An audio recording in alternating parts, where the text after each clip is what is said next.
दीनकृष्ण दास जो पिला माने एसएसबी प्रिपरेशन होउचंदी से माने जानिथिबे दीनकृष्ण दासंकर रसकल्लोल आमर रही एसएसबी सिलेबस रे एसएसबी सिलेबस आ यूजीसी नेट सिलेबस दुईटा को मु कंबाइन करिकी नोट्सटा बनैछि आगु हम कहि दउछि नोट्सटा बनैछि कहिना रसकल्लोल आमर केतेटा छांद चारटा छांद रहउछि एसएसबी नोट रे लगे आ यूजीसी नेट रे भी से सेम रही तो कवि कौन कौन रचना करछंती से विषय जानिबार अछि आ स्पेसिफिक टॉपिक गोटे रसकल्लोल उपर हमर एसएसबी रे अछि ठीक अच्छे देख दीनकृष्ण दास पुरुषोत्तम बा पुरी निवासी थिले ओ करणकूल जन्मग्रहण करथिले तांको पितांक नाम थिला अनंत दास दीनकृष्ण दास गजपति महाराजा द्वितीय मुकुंद देव और दिव्य सिंह देवंक समकालीन थिले अर्थात 1700 शताब्दीर शेष भागरे से साहित्य साधना करथिले कि दीनकृष्ण दास नामरत्न गीता 1702 ख्रीष्टाब्द रचित होइथिला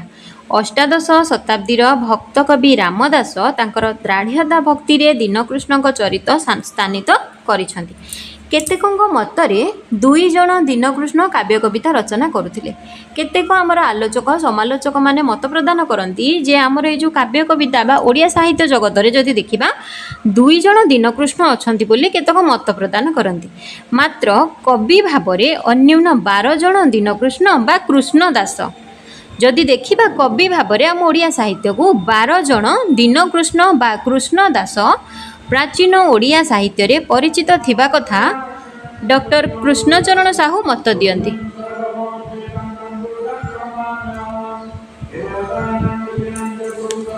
तो ये केतक मत देले जे दुई जन दीनकृष्ण दास अछंती आउ केते जन मत देउचंती जे अन्यन जदि हम ओडिया प्राचीन ओडिया साहित्य को देखिबा तो 12 जन दीनकृष्ण दास बा कृष्ण दास अछंती पिले बाहर नॉइज बेसी आसुची कि एठी साउंड पाखरे साउंड बाजुची मो वॉइस आसुची तो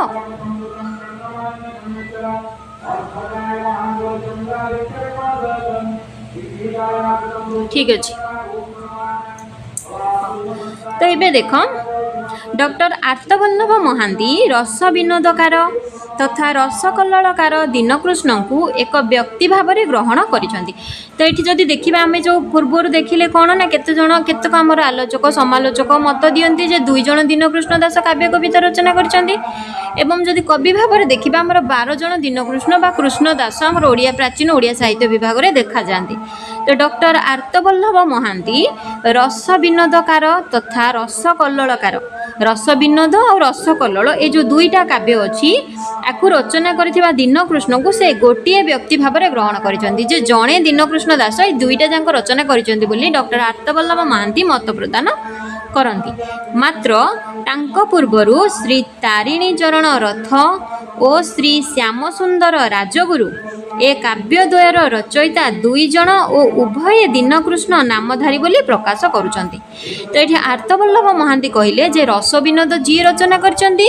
रसकल्लोल मध्य सी रचना करचंती से जणे व्यक्ति सी जणे होचंती दीनकृष्ण दास किंतु श्री तारिणी चरण रथ श्री श्याम सुंदर राजगुरु कहउचंती जे रस विनोद और रसकल्लोल काव्य को दुई जन व्यक्ति रचना करिसेंती अलग अलग एवं उभय दीनकृष्ण नामधारी अछंती एवं से दुई जन व्यक्तिंकर नाम हेउछि दीनकृष्ण बोली से माने मत प्रदान करंती पंडित सूर्यनारायण दास आर्तवल्लभଙ୍କ मतर से समर्थक थिले तो पंडित सूर्यनारायण दास आर्तवल्लभ महांती जो कहउचंती जे दुई जन होइचंती जणे व्यक्ति से मतर समर्थक थिले रस विनोदर कवि सुवर्णरेखा नदी तटर जलेश्वर निकटस्थ तणिया ग्राम निवासी थिले तो ये जो रस विनोद आमर दीटा जाक आम देखा किसी आलोचक कहते जे से जड़े व्यक्ति किसी आलोचक कहते जो दीटा जाक रचना है से दुई जन व्यक्ति तो से दृष्टि देखा गले रस विनोदर कवि सुवर्णरेखा नदी तटर जलेश्वर निकटस्थ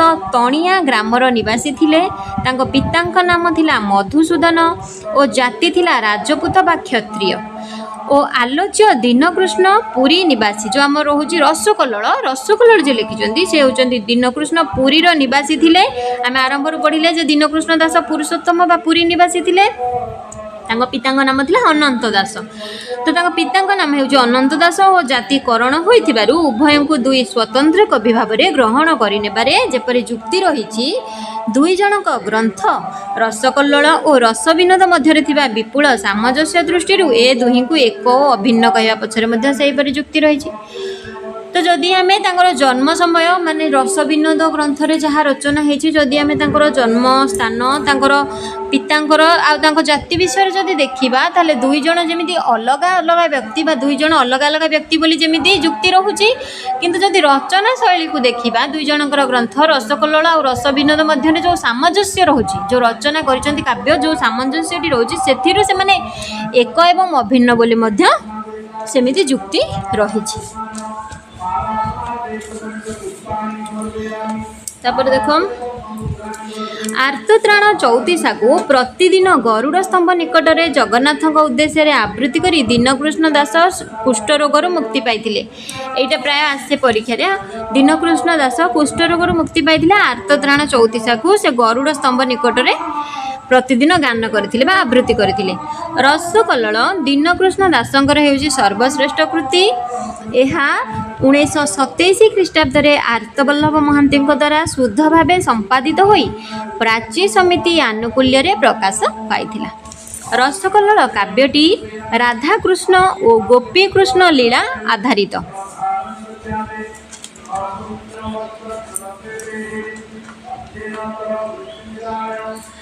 ରସକଲ୍ଲୋଳ ଗ୍ରନ୍ଥ ଆରମ୍ଭ ହୋଇଛି କମ୍ଭୁ କଟକ ବା ଶଙ୍ଖକ୍ଷେତ୍ର ବା ପୁରୁଷୋତ୍ତମ ଧାମ ଯେଉଁ କୁହାଯାଏ, ନାୟକ ଶ୍ରୀ ଜଗନ୍ନାଥଙ୍କର ବନ୍ଦନାରେ। ଏଇ ଯେଉଁ ରସକଲ୍ଲୋଳ ଗ୍ରନ୍ଥର ଆରମ୍ଭ ହୋଇଛି, ମୁଁ ଆରମ୍ଭରୁ କହିଛି SSB ନୋଟ୍ ଆଉ UGC ନୋଟ୍କୁ ଦେଖିକି ମୁଁ ନୋଟ୍ଟି ବନେଇଛି। ରସକଲ୍ଲୋଳ ଗ୍ରନ୍ଥ ଆରମ୍ଭ ହୋଇଛି କମ୍ଭୁ କଟକର ନାୟକ ଶ୍ରୀ ଜଗନ୍ନାଥଙ୍କର ବନ୍ଦନାରେ।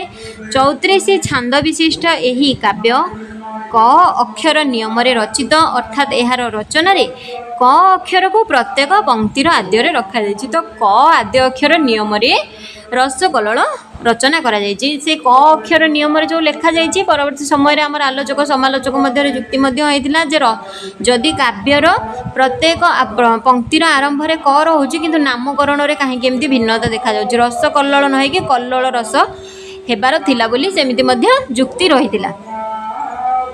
ରସକଲ୍ଲୋଳକାର ସାଙ୍ଗୀତିକତା ଓ ପଦଲାଳିତ୍ୟର ସମ୍ମିଶ୍ରଣରେ ଏକ ଅଭିନବ ଓ ଅପୂର୍ବ କାବ୍ୟଶୈଳୀ ନିର୍ମାଣ କରିଛନ୍ତି। ସେଥିପାଇଁ ବିଦଗ୍ଧ ପାଠକ ଗୋଷ୍ଠୀ କଲ୍ଲୋଳ ପଦଲାଳିତ୍ୟମ୍ ବୋଲି ମନ୍ତବ୍ୟ ପ୍ରଦାନ କରି ରସକଲ୍ଲୋଳର ସ୍ୱାତନ୍ତ୍ର୍ୟ ନିରୂପଣ କରନ୍ତି।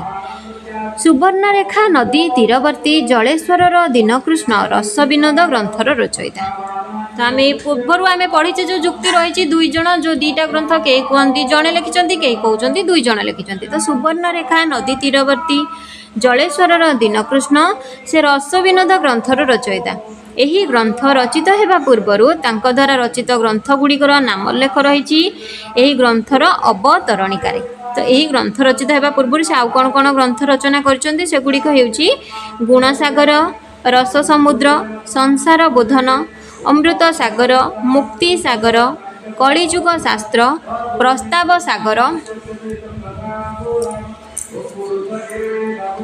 ଜଗମୋହନ ଛାନ୍ଦ, ଜାମ୍ବବତୀ ବିଭା, ବୃନ୍ଦାବନ ରାସ, କଂସ ବିଭା, ଜ୍ଞାନ ସାଗର, ଧର୍ମସାଗର, ନାମରତ୍ନ ଗୀତା, ରସବିନୋଦ, ନାରକାସୁର ବଧ, ରୁକ୍ମଣ ବଧ, ବାଣାସୁର ଯୁଦ୍ଧ, ଜ୍ଞାନ ଚୂଡ଼ାମଣି, ସ୍ତ୍ରୀ ପୁରୁଷ ଲକ୍ଷଣ, ଭକ୍ତି ସାଗର, ଶ୍ରିୟା, ସତ୍ୟବାଦୀ ପ୍ରଭୃତି, ବିଭା ଓ କେତେକ ଚଉତିଶା, ଜଗମୋହନ ଛାନ୍ଦ, ଡକ୍ଟର ଆର୍ତ୍ତବଲ୍ଲଭ ମହାନ୍ତିଙ୍କର ମୁଖବନ୍ଧ, ଏହି ପୁସ୍ତକରୁ ଏସବୁ ଅଣାଯାଇଛି। ଏଇତକ ସେ ରଚନା କରିଛନ୍ତି କିଏ ନା ସୁବର୍ଣ୍ଣରେଖା ନଦୀ ତୀରବର୍ତ୍ତୀ ଜଳେଶ୍ୱରର ଯେଉଁ ଦୀନକୃଷ୍ଣ, ଯେ ରସବିନୋଦ ରଚନା କରିଥିଲେ।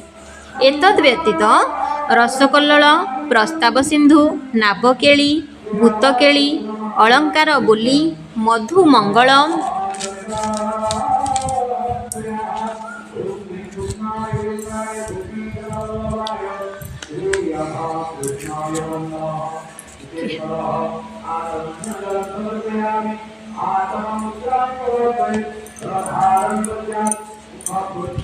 କମଳାକାନ୍ତ ଚଉତିଶା, ପ୍ରାଣସଖୀ ଚଉତିଶା, ରାଧାକୃଷ୍ଣ ଚଉତିଶା, ଆର୍ତ୍ତତ୍ରାଣ ଚଉତିଶା, ସ୍ନାନୋତ୍ସବ ଚଉତିଶା ଏବଂ ବିବିଧ ଲୋକପ୍ରିୟ ଭକ୍ତି ଗୀତି ଦୀନକୃଷ୍ଣଙ୍କ ନାମରେ ଉପଲବ୍ଧ ହେଉଛି। ତ ଆମେ ଜାଣିଲେ ଯେ ରସବିନୋଦ ରଚନା କରିଥିବା ଦୀନକୃଷ୍ଣଙ୍କର ରଚନାବଳୀ ଏବଂ ରସକଲ୍ଲୋଳ ରଚନା କରିଥିବା ଦୀନକୃଷ୍ଣଙ୍କର ରଚନାବଳୀ। ଦୀନକୃଷ୍ଣ ଦାସଙ୍କ ଚଉତିଶା ଗୁଡ଼ିକ ବିଚ୍ଛନ୍ଦ ଚରଣ ପଟ୍ଟନାୟକଙ୍କ ଦ୍ୱାରା ସମ୍ପାଦିତ ଚଉତିଶା ମଧୁଚକ୍ରର ପ୍ରଥମ ଓ ଦ୍ୱିତୀୟ ଭାଗରେ ପ୍ରକାଶିତ ହୋଇଛି। ତ ଦୀନକୃଷ୍ଣ ଦାସ ଯେଉଁ ସବୁ ଚଉତିଶା ଗୁଡ଼ିକ ରଚନା କରିଛନ୍ତି ସେସବୁ ଚଉତିଶା ମଧୁଚକ୍ରର ପ୍ରଥମ ଓ ଦ୍ୱିତୀୟ ଭାଗରେ ସଂକଳିତ ଅଛି ବା ପ୍ରକାଶିତ ଅଛି। ଦୀନକୃଷ୍ଣଙ୍କର କିଛି କ୍ଷୁଦ୍ର ଗୀତ ବାବାଜୀ ବୈଷ୍ଣବ ଚରଣ ଦାସଙ୍କ ଦ୍ୱାରା ସଂଗୃହୀତ ଓ ଦୀନକୃଷ୍ଣ ପଦ୍ୟାବଳୀ ନାମରେ ପ୍ରକାଶିତ। ୟାକୁ ମନେ ରଖ, ଦୀନକୃଷ୍ଣଙ୍କର କିଛି ରହିଛି କ୍ଷୁଦ୍ର ଗୀତ ଯାହା ବାବାଜୀ ବୈଷ୍ଣବ ଚରଣ ଦାସଙ୍କ ଦ୍ୱାରା ସଂଗୃହୀତ ହୋଇକି ଦୀନକୃଷ୍ଣ ପଦ୍ୟାବଳୀ ନାମରେ ପ୍ରକାଶ ଲାଭ କରିଛି। ଦୀନକୃଷ୍ଣ ଦାସ ଜ୍ଞାନ ମିଶ୍ରା ଓ ଶୁଦ୍ଧା ଭକ୍ତିର ସମ୍ମିଶ୍ରଣ ମତବାଦକୁ ଗ୍ରହଣ କରିଛନ୍ତି। ତ ଦୀନକୃଷ୍ଣ ଦାସ ଜ୍ଞାନ ମିଶ୍ରା ଓ ଶୁଦ୍ଧା ଭକ୍ତିର ସମ୍ମିଶ୍ରଣ ମତବାଦକୁ ସେ ଗ୍ରହଣ କରିଛନ୍ତି। ଉତ୍କଳୀୟ ବୈଷ୍ଣବ ଓ ଗୌଡ଼ୀୟ ବୈଷ୍ଣବ ଧର୍ମ ମତରେ ସମନ୍ୱୟ ପ୍ରତିଷ୍ଠା କରିଥିବାରୁ କବି ଦୀନକୃଷ୍ଣଙ୍କୁ ସମନ୍ୱୟବାଦୀ କବି ଭାବରେ ମଧ୍ୟ ଅଭିହିତ କରାଯାଇଛି। ତ ଉତ୍କଳୀୟ ବୈଷ୍ଣବ ଆଉ ଗୌଡ଼ୀୟ ବୈଷ୍ଣବ ଏଇ ଦୁଇଟା ଧର୍ମ ମଧ୍ୟରେ ସେ ସମନ୍ୱୟ ପ୍ରତିଷ୍ଠା କରିଥିବାରୁ ତାଙ୍କୁ ସମନ୍ୱୟବାଦୀ ବୋଲି ମଧ୍ୟ ଅଭିହିତ କରାଯାଇଛି। ଭୀମ ସାହେବ ରସକଲ୍ଲୋଳକୁ ଦ ରସକଲ୍ଲୋଳ ବୋଲି ମଧ୍ୟ କହିଛନ୍ତି और ୱେଭ୍ସ ଅଫ୍ ଡିଲାଇଟ୍ ବୋଲି ମଧ୍ୟ କହିଛନ୍ତି। ଭୀମ ସାହେବ ରସକଲ୍ଲୋଳ କାବ୍ୟ ଭିତ୍ତିରେ ହିଁ କବି ଦୀନକୃଷ୍ଣଙ୍କୁ ଓଡ଼ିଆ ସାହିତ୍ୟର ଜୟଦେବ କହିବା ଅଧିକ ସମୀଚୀନ। ଏଇ ଯେଉଁ ରସକଲ୍ଲୋଳ କାବ୍ୟ, ସେ ରସକଲ୍ଲୋଳ କାବ୍ୟକୁ ଯଦି ଦେଖିବା ପାଠ କରିବା ତାକୁ ପଢ଼ିବା ପରେ ଦୀନକୃଷ୍ଣଙ୍କୁ ଆମ ଓଡ଼ିଆ ସାହିତ୍ୟର ଜୟଦେବ କ'ଣ ଲେଖିଛନ୍ତି କିଏ କହିବ?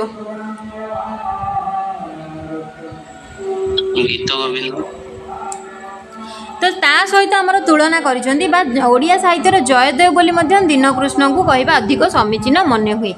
ରସକଲ୍ଲୋଳ କାବ୍ୟରେ ଶ୍ଲେଷ, ଉତ୍ପ୍ରେକ୍ଷା, ସମାସକ୍ତି, ରୂପକ, ଉପମା, ଅତିଶୟୋକ୍ତି ପ୍ରଭୃତି ଅଳଙ୍କାରର ଚାରୁବିନ୍ୟାସ ରହିଛି।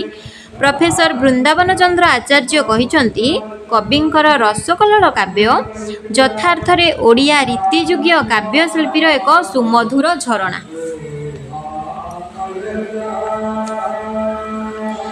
ରସବିନୋଦ ଗ୍ରନ୍ଥଟି ରସକଲ୍ଲୋଳ କାବ୍ୟ ରଚିତ ହେବା ପୂର୍ବରୁ ଆତ୍ମପ୍ରକାଶ କରିଛି। ଏହା 42 ଛାନ୍ଦ ବିଶିଷ୍ଟ। ତ ଏବେ ରସକଲ୍ଲୋଳ ବିଷୟରେ ଯାହା ଜାଣିଲେ, ଏବେ ରସକଲ୍ଲୋଳ କାବ୍ୟ ରଚିତ ହେବା ପୂର୍ବରୁ ଏହା ରସବିନୋଦ ଆତ୍ମପ୍ରକାଶ କରିଛି ଏବଂ ରସବିନୋଦ 42 ଛାନ୍ଦ ବିଶିଷ୍ଟ ଏକ ତତ୍ତ୍ୱପୂର୍ଣ୍ଣ ରଚନା। ଏଥିରେ ମୁଖ୍ୟତଃ ନିତ୍ୟ ସ୍ଥଳର ବର୍ଣ୍ଣନା ରହିଛି। କବିଙ୍କର ଜଗମୋହନ ଛାନ୍ଦ 14 ଛାନ୍ଦ ବିଶିଷ୍ଟ ଏକ ରଚନା। ପରବର୍ତ୍ତୀ ରଚନା ହେଉଛି ଜଗମୋହନ ଛାନ୍ଦ 14 ଛାନ୍ଦ ବିଶିଷ୍ଟ ହେଉଛି ଏହା ଏକ ରଚନା। ଏଥିରେ ଜଗନ୍ନାଥଙ୍କର ଦୈନିକ ନୀତିଗୁଡ଼ିକର ବର୍ଣ୍ଣନା ରହିଛି। ଜଗନ୍ନାଥଙ୍କର 12 ଗୋଟି ଶ୍ରେଷ୍ଠ ଯାତ୍ରାର ବର୍ଣ୍ଣନା ମଧ୍ୟ ଏହି ଜଗମୋହନ ଛାନ୍ଦ ଗ୍ରନ୍ଥରେ ଦେଖିବାକୁ ମିଳେ।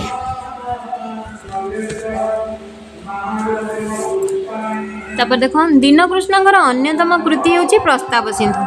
ପ୍ରସ୍ତାବ ସିନ୍ଧୁରେ ଏଥିରେ ପଞ୍ଚତନ୍ତ୍ରର କେତେକ ନୀତି କଥାକୁ କବି ସରଳ ପଦ୍ୟାକାରରେ ଉଲ୍ଲେଖ କରିଛନ୍ତି। ଏହି ଗ୍ରନ୍ଥଟି ଦଶରଥଙ୍କ ପ୍ରଶ୍ନ ପଚାରିବା ଓ ବଶିଷ୍ଠଙ୍କର ଉତ୍ତର ପ୍ରଦାନ କରିବା ଛଳରେ ପଦ୍ୟାକାରରେ 11 ଅକ୍ଷରୀ ବୃତ୍ତରେ ରଚିତ ହୋଇଛି। ଏଇଟା ମନେ ରଖ ଯେ ପ୍ରସ୍ତାବ ସିନ୍ଧୁ ସେଥିରେ ପଞ୍ଚତନ୍ତ୍ରର କେତେକ ନୀତି କଥାକୁ ସରଳ ପଦ୍ୟାକାରରେ ଉଲ୍ଲେଖ କରାଯାଇଛି ଏବଂ ଏହି ଗ୍ରନ୍ଥଟି ଦଶରଥଙ୍କର ପ୍ରଶ୍ନ ଏବଂ ବଶିଷ୍ଠଙ୍କର ଉତ୍ତର ପ୍ରଦାନ କରିବା ଛଳରେ ପଦ୍ୟ ଆକାରରେ 11 ଅକ୍ଷରୀ ବୃତ୍ତରେ ରଚିତ ହୋଇଛି। କବିଙ୍କର ନାବକେଳି ଏକ କୃଷ୍ଣ ଉପାଖ୍ୟାନମୂଳକ ରଚନା। ପରବର୍ତ୍ତୀ ରଚନା ନାବକେଳି, ଏହା ହେଉଛି କୃଷ୍ଣ ଉପାଖ୍ୟାନମୂଳକ ରଚନା। ଏହା 1 ଛାନ୍ଦ ବିଶିଷ୍ଟ।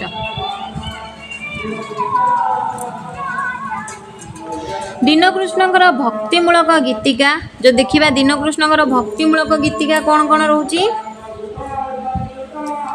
ଜୟ ଜୟ ଜଗନ୍ନାଥ ନୀଳଗିରିପତି, ଅଭିନବ ଜଳଧର ସୁନ୍ଦର ମୂରତି, ମହାପ୍ରଭୁ ହେ ମୁଁ ଚାତକ ତୁମ୍ଭେ ନବଘନ, ଉଠ ରାମ ପାହିଲା ରଜନୀ ହେ ରଘୁମଣି।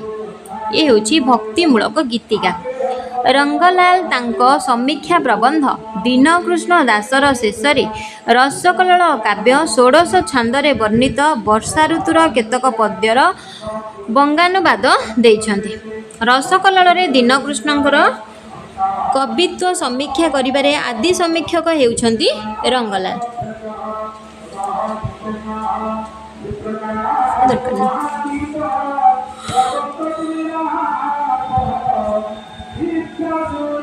ଏଠି ଦେଖ 1871ରୁ 1872 ମସିହାରେ ରସକଲ୍ଲୋଳ ବ୍ରଜବଲ୍ଲଭ ପଟ୍ଟନାୟକ ଓ ପ୍ରଭାକର ବିଦ୍ୟାରତ୍ନଙ୍କ ଟୀକା ସହ କଟକ ପ୍ରିଣ୍ଟିଂ କମ୍ପାନୀର ମୁଦ୍ରଣ ପୂର୍ବକ ପ୍ରଥମେ ପ୍ରକାଶ ପାଇଛି। ଏହାର ପଞ୍ଚମ ମୁଦ୍ରଣ 1897ରେ ପ୍ରକାଶ ପାଇଛି। ସମ୍ପାଦନାକାରୀ ହେଉଛନ୍ତି କପିଳେଶ୍ୱର ବିଦ୍ୟାଭୂଷଣ।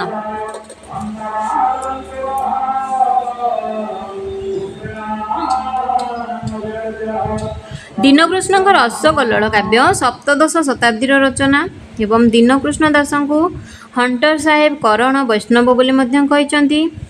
ମୃତ୍ୟୁଞ୍ଜୟ ରଥ ତାଙ୍କୁ ପୁରୀ ସହର ନିବାସୀ କରଣ ବୈଷ୍ଣବ ରୂପେ ମଧ୍ୟ ଗ୍ରହଣ କରିଛନ୍ତି।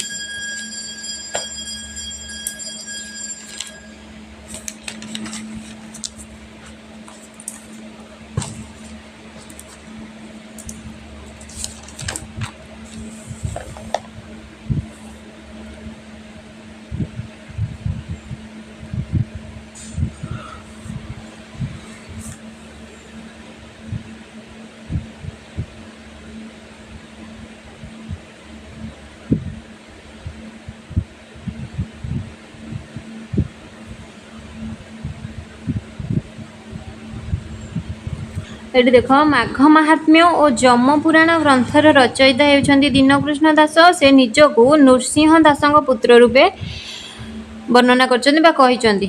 ସେ ହେଉଛନ୍ତି ନୃସିଂହ ଦାସଙ୍କ ପୁତ୍ର ବୋଲି ଏ ଦୀନକୃଷ୍ଣ ଦାସ, ଯିଏକି ମାଘ ମାହାତ୍ମ୍ୟ ଓ ଯମ ପୁରାଣ ଗ୍ରନ୍ଥର ରଚୟିତା।